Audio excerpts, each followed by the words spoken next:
Üç padişahlık, zaman halkıgan muşavvir. 23. bab.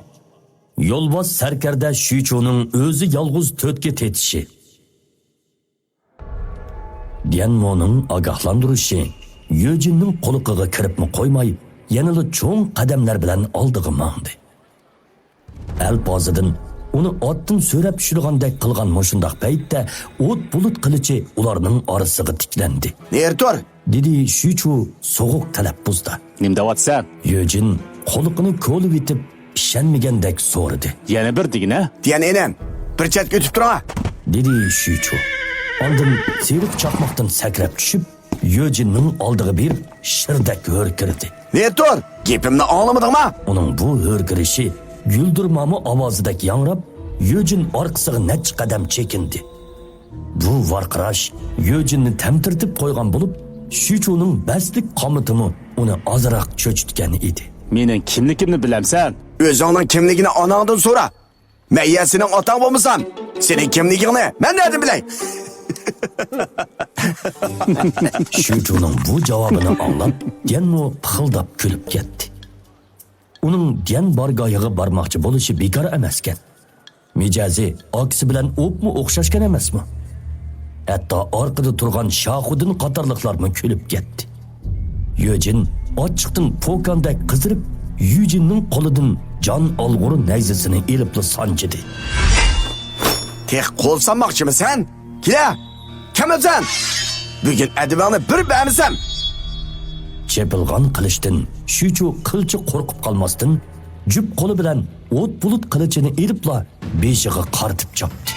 Abjil song'ullardan bo'lgan Yöjin nayzasini ko'tirib to'sgan bo'lsa-mu, lekin chepilgan qilishning zarbasidan beg'ishlari og'rib ketdi. O'lgur. Bu ablah bakli tushgan u.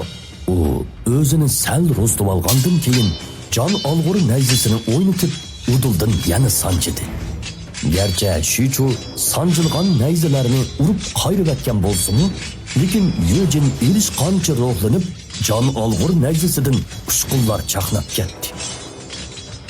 Aslida chaqmoqdek qilingan hujum orqali qarshi tarafga obdan savok berib qo'yishni o'ylagan bo'lsa-mu, lekin Şüyço yerim qadamga chekinib qo'ymadi. U chaqqan bo'lsa, Şüyço uningdan bakrak chaqqan edi. O't bulut shamshar hujumni to'sgan chog'da jon olg'ur nayzini urib qanqitib etdi. Yöjin sanjig'an seri vahshiylashib ketyotdi. Şüyço bir qaytim hujum qilgandan keyin et tarafga qarab minib, o'ng qo'li bilan qilishni ko'tirib, so'l qo'li bilan Yöjinning kamirini tutib olib, uni kuchab tashlab etdi. Yöjin xuddi kovdek do'milab berib, Shohiddin qatorliq natjaylarning oldida to'xtadi. Natjaylan bir-biriga qarshib qo'yishdi. Uning bunchalar qaltisligini o'ylamagan edi. Yöjin qoyil bo'lmay yana etilib bormoqchi bo'lib edi, Shohiddin uni to'sib oldi. Palvon, Pekir Yolbaz Serkerda Shohiddin. Bizning sizga tanglikni qo'yg'imiz yo'q. Faqat Diyanmo'ni izlab kelgan. U ishni aniq davasila, hamma ish tugaydi. Şüyço'ning aniqla Shohiddinning gapini anglag'isi yo'q edi. U qizirib ketgan qilichining besini surtgach, uningga qarabmi qo'ymasdan shundoq dedi. Diyen enemni avar qilaman desanglar, uning ishi oson. Oldi bilan mening jasadimdan otlab o'tishinglar kerak. Takkisini yegan Shohiddin hayronlik bilan Şüyço'ga tikilib, ovozini sal pasaytib so'radi. Rastli yo'l qo'ymamsiz? Şüyço gap qilmay, so'g'uq nazarda to'taylanga qarab qo'ydi. Billa chiqayli. Ularning hammasi Şüyço'ning bo'sh odam emasligini bilgan edi. Shohiddin qatorliqlar oldi kayniga qarmasdan yopirilib kelishdi. Esta! Hammadan Saud o'rining qo'l ostida shirmat sang'ullar ko'p deyishatdi. Yaxshi, hammanglar birga chiqinglar. Nimadan qo'rqatdim? Kelinglar. Shohiddin, Yöjin, Lidiyan to'tining qo'rshovi oldida Şüyço qilchi qo'rqib qolmasdan teximi bak jonlanib ketdi. O'lgiz ketdi-da. Shohiddin bilan Shohuyonning ishlatadigan quroli o'xshashla meteorit to'mirdan so'qilgan ko'p meyxo gullik ko'mish nayzi edi. U oldi bilan nayzisini ko'targanicha hujumga o'tdi. Şüyço emdili ko'k meyxo gullik ko'mish nayzini qayrib etib turishiga Yöjin Yolbaz boshliq shamshiri bilan chopdi. can qilgan ovoz bilan ikki qilich urildi.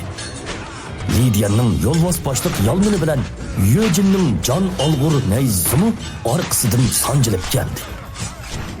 To'siqqa ulgurolmagan Shuchu o'ltirib olish orqali o'zini qochirishga majbur bo'ldi. Shuning bilan birga qayrilibmi qo'ymasdan o't bulut qilichini kayniga chopdi. Ikkalan tangli sakrab kayniga dojib bu hujumdan o'zini qochirdi. Bashaylarning jingi borg'on siri keskinlashib, qurollarning bir-biriga tegishgandagi jarang-jurang ovozlari yangrashga boshladi. Shahuddin qatorliq to'taylarning xohlagan biri chiqsa-ku, Shuchuga tang kelanmaydi. Lekin to'taylarning birdek hujum qilishi orqasida Shuchumi ularni hech nima qilolmadi. Qilich, nayza, yolmonlarning qo'rshab hujum qilishi natijasida 15 martaga erishgandan keyin Shuchumi kayniga uda 6-7 qadam chekinib, yiqilib ketishga tasliq qoldi. Bu ahvolni ko'rib, yanmo oldiga o'tib to'smoqchi bo'lganda, chiroyi qizirib ketgan Shuchu mushtlarini qaraslatib, ko'zini mitmi qilmay ularga qarab turardi. Sizlar bilan o'ynashib qo'yayotsam, sizlar rostlab qopsizlar-da. Yaxshi. Meni o'zinglarga tankilanmaydi deb qilishdinglarmi? Voy onamay, Voy onamay. Nemish ko'rdim kuchini chiqarmagan o'xshamamdi. Shahuddin qatorliq natjaylan hayron qilishqinicha bir-biriga qarashdi. Ko'zni yumib ochqicha orliqda Shuchu o'rnidan sakrab turib, o't bulut qilichini egiz ko'tirgunicha Lidiyanga qaratib chopdi. Bu mahoratni Dianmo shu jamiyati kantida ko'rgan bo'lib, cho'qim Shuchuning eng qaltis mahorati edi. Lidiyan yolminini ko'tirib to'sgan bo'lsa-mu, Shuchuning butun kuchini chiqarib chopgan bu zarbasida yiroqqa qanqib ketdi. Yerga yiqilgandan keyin bilikining sunib ketgandek qattiq og'riyotganligini his qildi.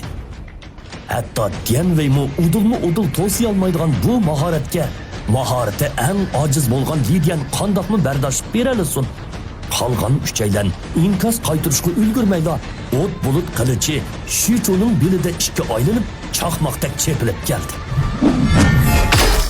Eng o'ng tarafda turgan Yujin tabiiy inkosi bilan qilichini ko'tirib to'sdi-da, bu tog'ni yorg'udak zarba bilan chepilgan qilichning kuchidan 10 necha qadam orqaga santirilib ketdi.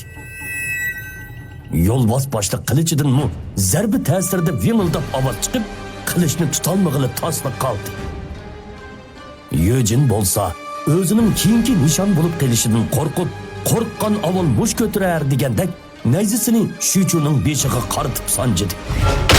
Afsus, uning bunda qiladiganligini oldin ola paras qilgan Shuchu o'zini chaqmoq tezligida bu zarbadan qochirib, Yojinning kamirini tutib edib, kuchab yiroqqa tashlab etdi. Hamdili o'rnidan o'milab qopgan Lidiyan Yojinga so'qilib, yana yiqilib ketdi. To'taylarning ichida Shahuddinning mahorati eng qaltis bo'lsa-mu, g'azablangan yo'lbosdak holda turgan Shuchuni ko'rib, tukurigini yutdi.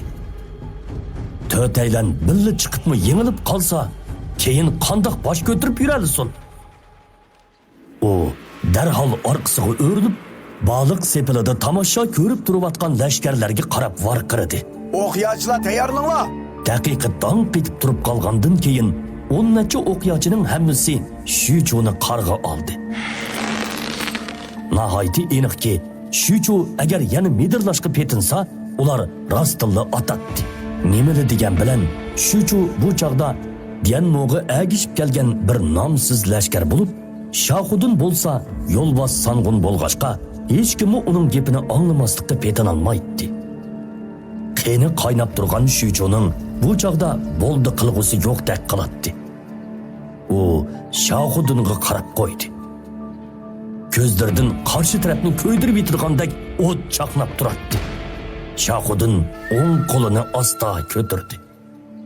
Agar u qo'lini tushirsa, baliq sepilidagi o'qiyotchilar cho'qim Shuchuga qaratib o'q otadi.